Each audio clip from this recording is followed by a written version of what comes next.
నా పేరు బాలకృష్ణ, ఆర్సిపిఐ ఉమ్మడి చిత్తూరు జిల్లా కార్యదర్శిని. కదిరిపట్నంలో ఏప్రిల్ 22, 23, 24 తారీఖులలో ఆర్సిపిఐ రాష్ట్ర ప్రథమ మహాసభలో జయప్రదం చేయడానికి మన తిరుపతికి చెందినటువంటి జిల్లా కమిటీ సభ్యులు మాస్ క్యాంపెయిన్ పంచ్ క్యాంపెయిన్లో ఉన్నారు. వాళ్ళందరికీ మా ఆర్సిపిఐ తరఫున ధన్యవాదాలు తెలియజేసుకుంటున్నాము. ముఖ్యంగా మా ఆర్సిపిఐ నిర్మాణం ఏమంటే అర్హులైన నిరుపేదలకు ఇంటి స్థలాలు, ఒంటరి మహిళా పెన్షన్లు, అదేవిధంగా వికలాంగులు వితంతువులకు పెన్షన్లు ఇవ్వాలనేసి పలుమార్లు కలెక్టర్ ఆఫీసుల దగ్గర, ఆర్డీ ఆఫీస్ దగ్గర, తహసీల్దార్ కార్యాలయం ధర్నాలు చేయడం జరిగింది. అయినా ఈ అధికారులు నిమ్మక నీరెత్తినట్లుగా వివరిస్తున్నారే తప్ప మేము ఇచ్చినటువంటి అర్జీలపై ఇంతవరకు ఎలాంటి స్పందన లేదు. మొన్న సోమవారం రోజు కూడా అతి భారీగా ఆర్డీఓ కార్యాలయాన్ని ముట్టడి కార్యక్రమం చేశాము. ఆర్సిపిఐ ఆధ్వర్యంలో ఆర్డీఓ రామ్మోహన్ సార్ గారు వచ్చి హామీ ఇవ్వడం జరిగింది. అయ్యా, నేను అర్హులైన మీ ఇచ్చినటువంటి అర్జీలపై తహసీల్దార్ని వెంటనే పంపించి వాటిని వెరిఫై చేసి వాళ్ళకందరికి ఇంటి స్థలాలు ఇస్తారని చెప్పడం జరిగింది. అయితే కూడా ఈ అధికారులు ఇప్పటికీ ఎలాంటి చలనం లేదు. మొన్న కాళహస్తికి చెందినటువంటి ఒక మాజీ ఎమ్మెల్యే ఓటర్ చీరుని కబ్జా చేసి మట్టి తోలి రకరకాలుగా దాన్ని వాడుకుంటా ఉంటే అధికారులు ఏమాత్రం చిత్తశుద్ధి దానిపైన చూపడం లేదు. దానిపైన కూడా మా యొక్క ఆర్సిపిఐ బృందం వెళ్ళి పరిశీలించడం జరిగింది. దాన్ని ఇంతవరకు తహసీల్దార్ వారిపై ఎలాంటి చర్యలు తీసుకోలేదు. తీసుకొని వెడల మా ఆర్సిపిఐ ఆధ్వర్యంలోనే అర్హులైన నిరుపేదలకి అదే స్థలంలో గుడిసెలేసి పంచిపెడతామనేసి కూడా హెచ్చరించడం జరుగుతున్నది.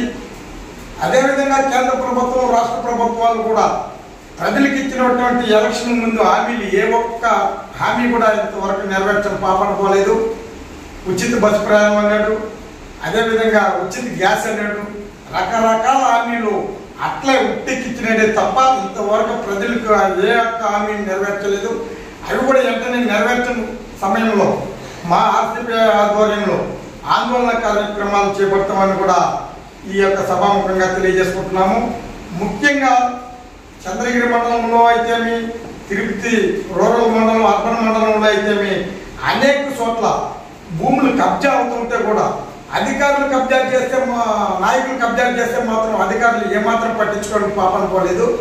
పేదవాడు 2 చెట్లు భూమిలో ఇల్లు నిర్మించుకోవడానికి వీళ్ళు అధికారులు ఎస్ఎల్ని పోలీసు వాళ్ళని పంపించి వాళ్ళని ఆ నుంచి లేపించేసి కొట్టి గందరగోళం చేస్తున్నారే తప్ప పేదవాడు 2 చెట్లు భూమి వేసుకోవడానికి మాత్రం ప్రభుత్వం అంగీకరించినప్పుడు నాయకులు మాత్రం ఎకరాల కొద్ది భూములు కబ్జా చేస్తుంటే ఏమాత్రం పట్టించుకోవాలా, ఏ అధికారి పట్టించుకోవాలా?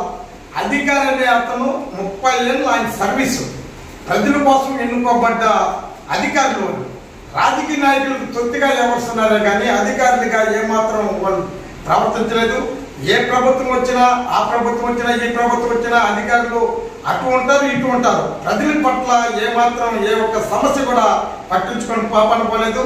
వెంటనే అధికారులు కానీ నాయకులు కానీ వెంటనే ప్రజల వైపు మగ్గు చూపి ప్రజలకు ఇచ్చినటువంటి హామీలు నెరవేర్చి అర్హులైన పేదలకు ఇంటి స్థలాలు, ఒంటరి మహిళా పెన్షన్లు ఇచ్చి వాళ్ళకి సదుపాయాలు కల్పిస్తే బాగుంటుంది. లేని వేళ మా ఆర్సిపిఐ ఆధ్వర్యం అనువను ప్రతిరోజు, ప్రతి జంట, ప్రతి నిమిషం ఈ ఎర్ర జెండా ప్రజల పక్షాన నిలబడి ఆర్సిపిఐ అండగా ఉంటుందనేసి కూడా ఈ సభాముఖంగా హెచ్చరిస్తున్నాము. అదేవిధంగా ఈ రేషన్ కార్డుల విషయంలో అయితే మొన్న పేపర్లో బలంగా ఇచ్చారు ప్రభుత్వం. రేషన్ కార్డులు ఇస్తున్నాము, ఒంటరి మహిళా పెన్షన్లు ఇస్తున్నాము అంటున్నాను. నేను ఒక ఇయ్యాలని అడిగా, ఏమయ్యా రేషన్ కార్డు లేదు? అయ్యా, రేషన్ కార్డులు ఇవ్వడం లేదు, వాళ్ళైతే ఇచ్చామని ప్రభావం చెప్తున్నారు. ఫిగర్ పెట్టే ముందుకి క్యాన్సిల్ అయిపోతున్నది, ఇంతవరకు మంజూరు చేయలేదన్నారు. ఇకనైనా అధికారులు, ప్రభుత్వం చిత్తశుద్ధితో ఇచ్చినటువంటి హామీలను, రేషన్ కార్డులు అయితేమి, ఆధార్ కార్డులు అయితేమి, పెన్షన్లు అయితేమి, ఒంటరి మహిళా పెన్షన్లు అయితేమి, ఇంటి స్థలాలు అయితేమి, ప్రతి ఒక్కటి ప్రజలకి కావాల్సిన సదుపాయాలు వెంటనే కల్పించి ప్రజల పక్షాన నిలబడితేనే సరే, లేదంటే ఎర్ర జెండా అండగా ఉంటుంది. వాళ్ళ పక్షాన నిలబడి వాళ్ళకి పోరాటాలకు సానుకూలంగా చేస్తామనేసి కూడా నేను ఈ సభాముఖంగా తెలియజేసుకుంటున్నాను.